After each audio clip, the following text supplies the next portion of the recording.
సిద్దిపేట జిల్లా నారాయణరావుపేట మండలం గుర్రాలగొంది గ్రామంలో క్రైస్తవులు క్రిస్మస్ వేడుకలను భక్తి శ్రద్ధలతో ఘనంగా నిర్వహించారు.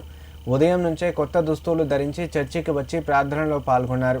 క్రిస్మస్ సందర్భంగా కేక్ కట్ చేసి ఒకరికొకరు శుభాకాంక్షలు తెలుపుకున్నారు. ఈ వేడుకల్లో గ్రామ సర్పంచ్ స్వప్న హరీష్ పాల్గొని మాట్లాడారు. యేసుక్రీస్తు జన్మదినాన్ని పురస్కరించుకొని చర్చిలో ప్రత్యేక ప్రార్థనలు నిర్వహించాలని తెలిపారు. చర్చి పరిసర ప్రాంతమంతా పండగ వాతావరణంతో కలకల్లాడిందని తెలిపారు. ఈ వేడుకలు శాంతి, ప్రేమ, సోదరభావం అనే సందేశాన్ని ప్రజల్లోకి తీసుకెళ్లాయని పేర్కొన్నారు. ఈ కార్యక్రమంలో ఉప సర్పంచ్ కిరణ్, వార్డు సభ్యులు నరేష్, పత్రి ప్రకాష్, శ్రీనివాస్ పాల్గొన్నారు. ప్రతి సంవత్సరం గత 6 సంవత్సరాల నుంచి వీళ్ళందరితో వీళ్ళ కుటుంబాలతో నేను ఈ క్రిస్మస్ వేడుకల్లో పాల్గొంటున్నాను.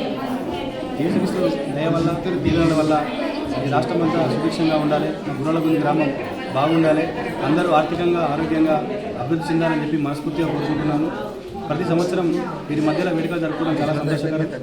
గౌరవ మంత్రివర్యులు హరీష్ రావు గారి చేత ఈ చర్చకు సంబంధించిన ఎలాంటి అభివృద్ధి పనులైనా అని చేపిస్తానని చెప్పి సందర్భంగా అందరికీ హామీ ఇచ్చినాను.